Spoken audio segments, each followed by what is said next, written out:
Bismillahirrahmanirrahim. The heart, as you know, the heart, the position is inside of the mediastinum.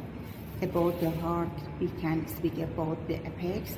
Apex is going to be found in the left side, downward and forward, and the base is in the right side and in the back. About the surface, one of the surface called the anterior surface, inferior surface or diaphragmatic surface. If you imagine that here my hand is the diaphragm, the heart is going to be here, rest in the diaphragmatic surface. The diaphragm and the diaphragmatic surface or inferior surface has relation to each other. Right side of the heart and left surface. So right surface, left surface, anterior surface and inferior surface. Apex and the base. About the heart, we can explain four chambers: right atrium, right ventricle, left atrium, left ventricle. Right atrium and left atrium has connection with the left auricle and right auricle.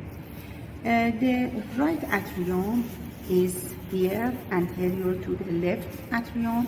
The position of the left ventricle, the position of the right ventricle is anterior to the left ventricle. The anterior chamber of the heart is right ventricle. As you know, if we cut and remove the anterior wall of the right atrium, we are able to show you anterior wall of the atrium here. Here you are able to find the pectinate muscle. And about the posterior surface, it is smooth. As you know, the right atrium derived from two embryologic origin. The posterior surface derived from the sinus venosum, and anterior surface derives from the proper atrium. About the right atrium, you are going to look at the orifice of the superior vena cava, orifice of the inferior vena cava, orifice of the superior vena cava without valve, orifice of the inferior vena cava. We can find a valve, a rudimentary valve here. During the embryonic period, this valve has function. And in the left side of this orifice, inferior vena cava, I am able to show you a small orifice. This orifice belongs to the sinus coronary. As you know, the sinus coronary is a dilated vein that all of the blood veins that belong to the heart are going to accumulate inside of the sinus coronary. Where is the sinus coronary?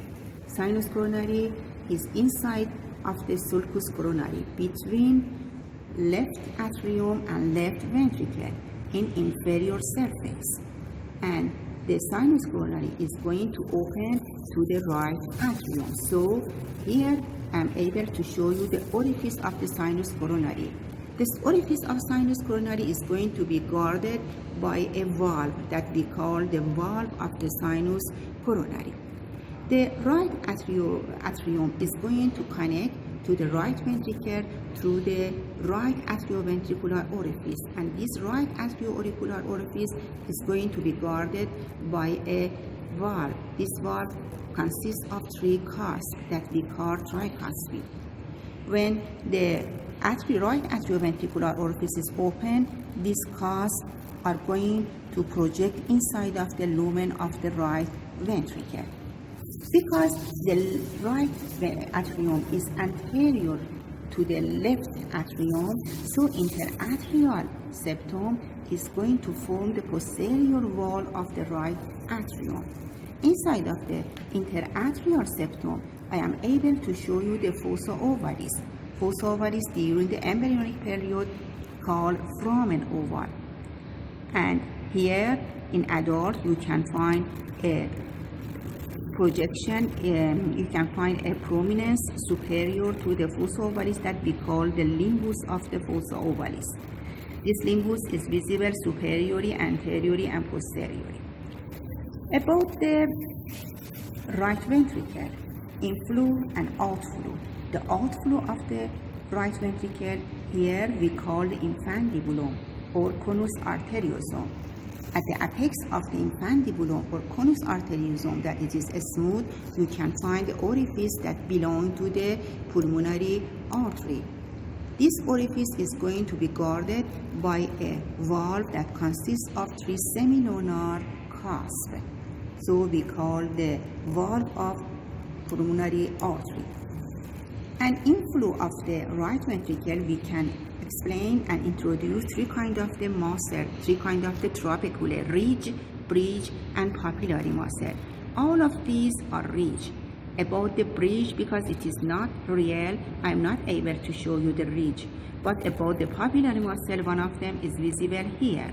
The papillary muscle are pyramidal, and from the apex, the chorda tendino, these chorda tendino are going to attach inferiorly to apex of the papillary muscle, and superiorly they are going to attach to the edge of the tricuspid valve. So chorda tendino are going to attach to apex of the papillary muscle because the tricuspid valve consists of 3 cusps, so we have 3 groups of the papillary muscle inside of the right ventricle. Because the pressure of the blood inside of the left ventricle is more than the right ventricle, so the thickness of the left ventricle is 3 times thicker than the right ventricle. Because the pressure of the blood, so the interventricular septum is going to make a bulge and prominence inside of the right ventricle. So you can find the interventricular septum is going to concave inside of the right ventricle.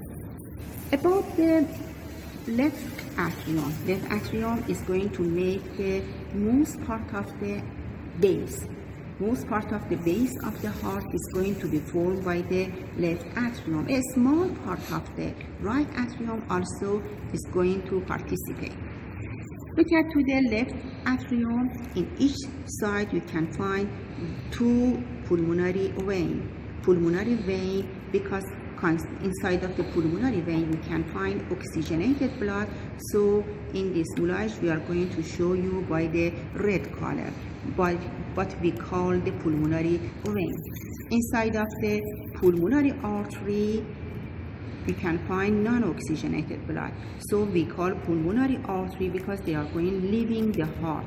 But inside of the pulmonary artery we can find non-oxygenated. So here we use from another color. Never we show the pulmonary artery by the red color.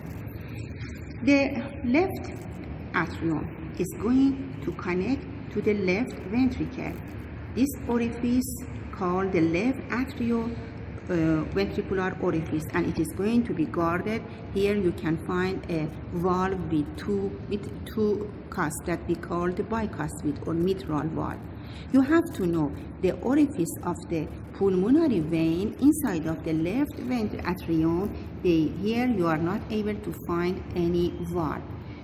Valve is not here, so disappear. Now look at inside of the left ventricle. Left ventricle, again, ridge, bridge, and papillary muscle you can find, because the mitral valve consists of 2 cusps, so you can find 2 groups of the papillary muscle. Again, from the apex of the papillary muscle, the chorda tendino are going to connect to the cusp of the mitral valve. The inflow and outflow of the left ventricle we call the vestibule of the aortic. Vestibule of aortic is going to show you the outflow of the left ventricle. And in the apex of the vestibule of the aortic you can find the orifice of the ascending aorta. The orifice of the ascending aorta, the origin of the ascending aorta is going to be guarded by a valve with 3 semilunar cusps that called the valve of the aortic. Now we have to speak and explain about coronary artery in the right side and left side. The right coronary artery and the left coronary artery. Right coronary artery is arising from the ascending aorta. It is going to be found in the right side of the sulcus coronary. It is responsible to supply the right ventricle, some branch for the right atrium, and one of the branch we call the right marginal artery. It is going inside of the right side of the sulcus coronary, and in most of the heart, it is going to be continue inside of the posterior interventricular sulcus. This part of the coronary artery we call the posterior interventricular branch, because the posterior interventricular branch in most of the heart is one of the branch that arise from the coronary artery, right coronary artery. We call most of the heart are right dominant. From the right coronary artery also you can find so many branch for the right atrium, right ventricle, and for the conductive system. Here also you can find one of the branch that we call the right conal branch. The right conal branch is coming anterior in the right side of the infundibulum. About the left coronary artery arises from the ascending aorta. At the first, it is passing posterior to pulmonary artery, so here I am not able to show you. Very soon, divide to two branches. One of them is visible here. We call the anterior interventricular branch, and one of them we call the circumflex branch. The anterior interventricular branch have so many branches. The first branch we call the left conal branch. The left conal branch, the right conal branch, anterior to infundibulum, anastomose to each other, that we call the Vieuxens anastomose. This anastomose is between the right coronary and left coronary. The anterior interventricular artery have some branch for the interventricular septum.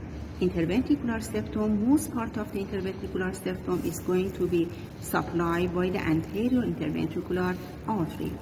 Also, the anterior interventricular artery have some branch that they are responsible to supply a small portion of the right ventricle that they are near to anterior interventricular sulcus.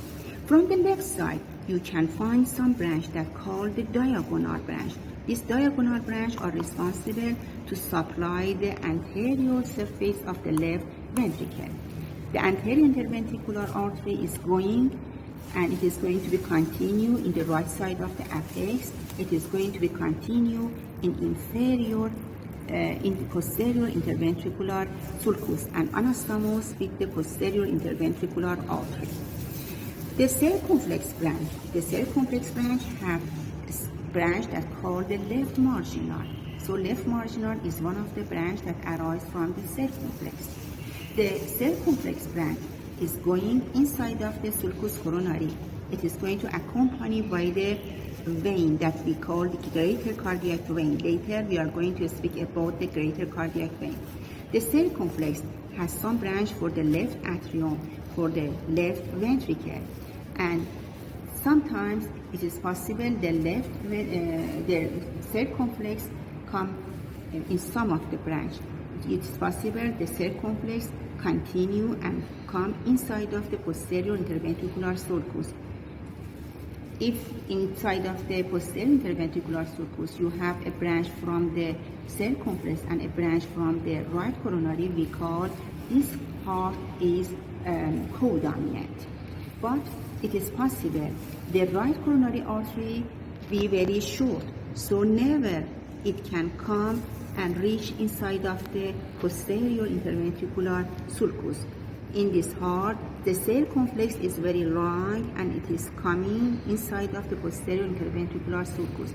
So if the circumflex, the continue of the circumflex, come inside of the posterior interventricular sulcus, we call this heart is left dominant. But most of the heart is right dominant.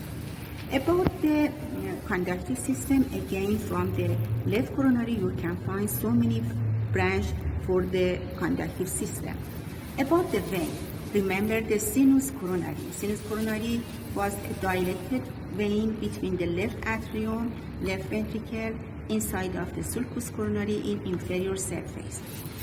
All of the vein that all of the blood veins that belong to the heart are going to accumulate inside of the sinus coronary, such as the greater cardiac vein. Greater cardiac vein is going to be found inside of the anterior interventricular sulcus. So accompany the interventricular artery, you can find near the interventricular artery, you can find greater cardiac vein. Greater cardiac vein is going to drain from the left side to sinus coronary. Here you are able to find the left marginal vein again. It is going to drain to the sinus coronary. Sometimes it is possible it drain to the distal end of the greater cardiac vein. Posterior to the left ventricle, you can find a vein. It is going to drain to sinus coronary. Inside of the posterior ventricular sulcus, you can find the middle cardiac vein. Middle cardiac vein is visible inside of the posterior interventricular sulcus. It is going to drain to the right side of the sinus coronary. Between the right atrium and right ventricle, you can find the lesser cardiac vein or a small cardiac vein. A small cardiac vein also is going to drain to sinus coronary from the right side. And we know the sinus coronary is going to drain to right atrium.